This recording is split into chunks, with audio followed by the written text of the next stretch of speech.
ದೇಶದ ಗ್ರಾಮೀಣಾಭಿವೃದ್ಧಿ ಮತ್ತು ಕೃಷಿ ವಲಯದ ಪ್ರಗತಿಯ ಬೆನ್ನೆಲುಬಾಗಿರುವ ನಬಾರ್ಡ್ನ 45ನೇ ಸಂಸ್ಥಾಪನಾ ದಿನಾಚರಣೆ ಬೆಂಗಳೂರಿನಲ್ಲಿಂದು ನಡೆಯಿತು. ಸಮಾರಂಭದಲ್ಲಿ ದೇಶದ ಕೃಷಿ ಮತ್ತು ಗ್ರಾಮೀಣಾಭಿವೃದ್ಧಿಗೆ ನಬಾರ್ಡ್ ನೀಡಿರುವ ಕೊಡುಗೆಗಳು ಹಾಗೂ ಮುಂದಿನ ಕಾರ್ಯಯೋಜನೆಗಳ ಕುರಿತು ಮಹತ್ವದ ಚರ್ಚೆಗಳು ನಡೆದವು. ಕಾರ್ಯಕ್ರಮದಲ್ಲಿ ರಾಜ್ಯ ಸರ್ಕಾರದ ಹಣಕಾಸು ಇಲಾಖೆಯ ಹೆಚ್ಚುವರಿ ಮುಖ್ಯ ಕಾರ್ಯದರ್ಶಿ ರಿತೇಶ್ ಕುಮಾರ್ ಸಿಂಗ್, ಹಣಕಾಸು ಇಲಾಖೆಯ ಕಾರ್ಯದರ್ಶಿಗಳಾದ SS Nakul, doctor R Vishal, ನಬಾರ್ಡ್ನ ಪ್ರಾದೇಶಿಕ ಕಚೇರಿಯ ಮುಖ್ಯ ಮಹಾಪ್ರಬಂಧಕ ಡಾಕ್ಟರ್ ಸುರೇಂದ್ರ ಬಾಬು, ಭಾರತೀಯ ರಿಸರ್ವ್ ಬ್ಯಾಂಕ್ನ ಕಾರ್ಯನಿರ್ವಾಹಕ ನಿರ್ದೇಶಕರಾದ ಕಾಯಾ ತ್ರಿಪಾಠಿ, ರಾಜ್ಯ ಸಹಕಾರಿ ಅಪೆಕ್ಸ್ ಬ್ಯಾಂಕ್ನ ಸಿಇಒ ಶ್ರೀನಾಥ್ ಜೋಶಿ ಸೇರಿದಂತೆ ಸರ್ಕಾರದ ವಿವಿಧ ಇಲಾಖೆಗಳ ಮುಖ್ಯಸ್ಥರು ಉಪಸ್ಥಿತರಿದ್ದರು. ನಬಾರ್ಡ್ನ ಸಾಧನೆಗಳ ವಿಶೇಷ ಕೈಪಿಡಿ ಹಾಗೂ ಸಾಕ್ಷ್ಯಚಿತ್ರವನ್ನು ಬಿಡುಗಡೆ ಮಾಡಲಾಯಿತು.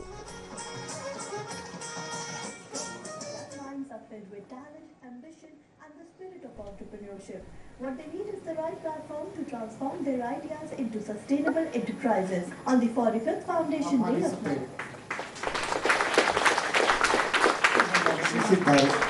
ಇದೇ ವೇಳೆ ನಬಾರ್ಡ್ ಬೆಂಬಲಿತ ಮಹಿಳಾ ಸ್ವಸಹಾಯ ಗುಂಪನ್ನು ಆಯೋಜಿಸಿ ಗ್ರಾಮೀಣ ಮಹಿಳೆಯರಿಗೆ ಆರ್ಥಿಕ ಸ್ವಾವಲಂಬನೆ ಕಲ್ಪಿಸಿದ್ದಕ್ಕಾಗಿ ಚಿತ್ರದುರ್ಗ ಜಿಲ್ಲೆಯ ಚಂದ್ರಮ್ಮ ಅವರನ್ನು ಸನ್ಮಾನಿಸಲಾಯಿತು.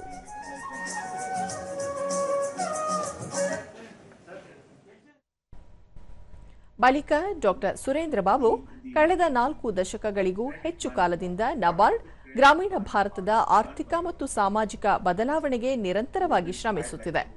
ಕೃಷಿ ಕ್ಷೇತ್ರಕ್ಕೆ ವ್ಯವಸ್ಥಿತವಾಗಿ ಸಾಲದ ಹರಿವನ್ನು ಹೆಚ್ಚಿಸುವುದು ಮಾತ್ರವಲ್ಲದೆ ಗ್ರಾಮೀಣ ಜನರನ್ನು ಸ್ವಾವಲಂಬಿಗಳನ್ನಾಗಿ ಮಾಡಲಾಗಿದೆ.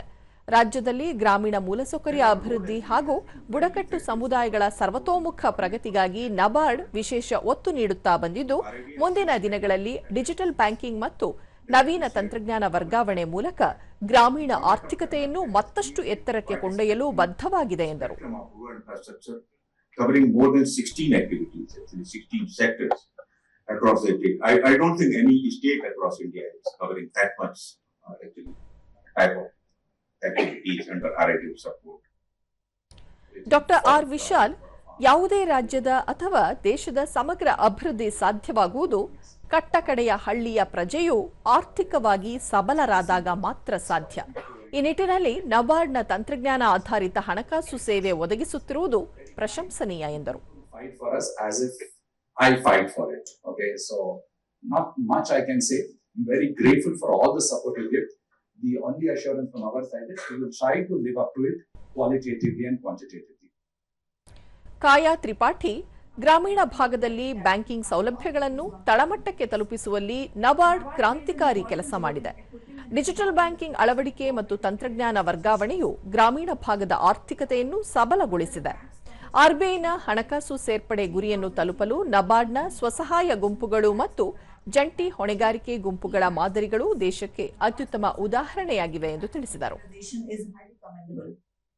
NABARD has also augmented the financial literacy initiatives of RBI by supporting 2,103 FLCs across the state through its FITG program, which is the Financial and Digital Literacy Program.